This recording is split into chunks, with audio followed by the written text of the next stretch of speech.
Alright, so welcome back to our coaching series, and just a recap on our previous 2 episodes where we talk about direct prospecting methods. And of course, this round, on this 3rd episode, we're going to talk about the 3rd kind of direct prospecting, which is telemarketing. I want you to watch the rest of the episode with us. Let's go.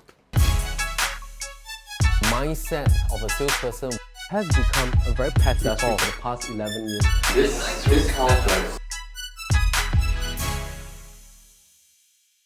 Alright, so the first one, we actually talk about door knocking, followed by doing road shows. And of course, today we want to talk about this very common method and this very long-lasting method that has been around for decades. When we started in the real estate market 13 years back, that was actually one of our core activities for the first 2 years. We have to come to the office daily, make calls and prospect and get new clients. And once you get a call, you get an appointment, you go out and meet there. So basically, you have to be very proactive. This method of telemarketing, I would say that is, although it's very common, but up to date, it is still effective to a certain extent.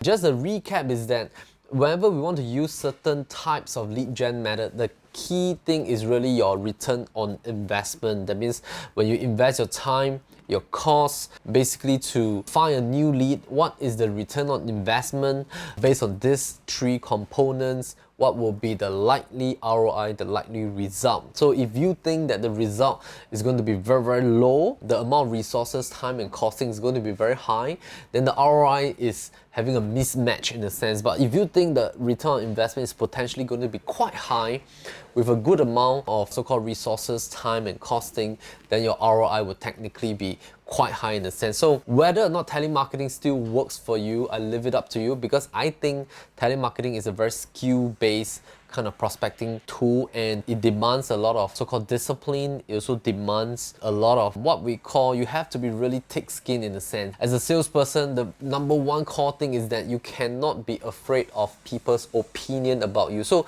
if you naturally have a fear of rejection, I think telemarketing is actually a very good training ground for you to immune yourself in a sense, so that you don't have that kind of fear. Because as a salesperson, technically speaking, you cannot be worried about people's opinions about yourself. So similarly, some brokers, they actually approach us and ask us like, hey Melvin, how do you actually appear in front of the camera, doing home tours and educational series and stuff like that?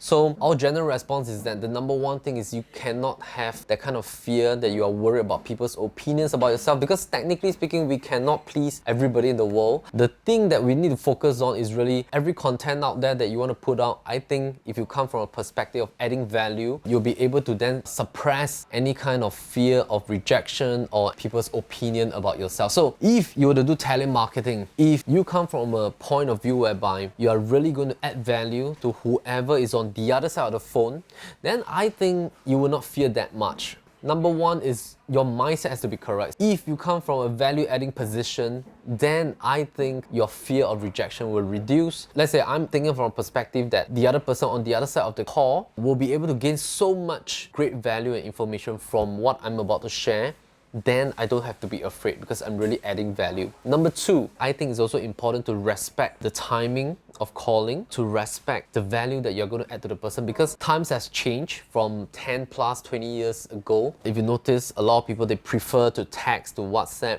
rather than to call. Some people still prefer to talk on the phone and to call. We're not saying that is entirely lopsided kind of stuff. What we're saying is that based on our observation of trends, we think that a lot of people now prefer, because of our busy lifestyle, we prefer to text, WhatsApp, group chats and stuff like that. So when you make that call, I think it's very important that you plan the timing that you call.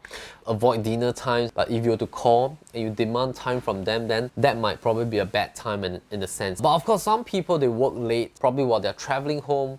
You call them, you want to add value to them, provide some information, ask for their business, then that might work as well. So I think it is to gauge the level of sensitivity when you make that call. The 3rd thing is, I think you have to be very well prepared, as in the value that you want to add to the person. What is the intention of your call? What do you want to get out of that phone call? I think you have to be very clear of what you're going to say, so that you do not waste the other party's time. If you speak too slowly, you don't know what you're talking about, you can't get to the point, then it's very hard for the consumer to really understand what do you demand out of that call.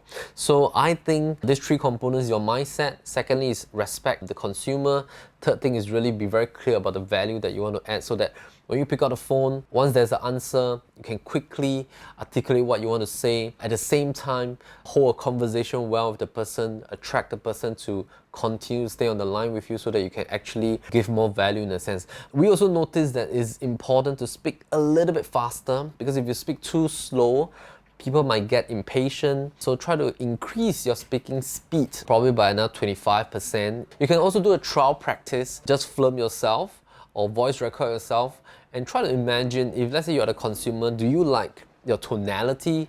Do you like your voice? Do you like the speed that you're talking? So these 4 factors, I hope that you'll be able to help you. Alright, so we hope that this episode helps you. Cheers.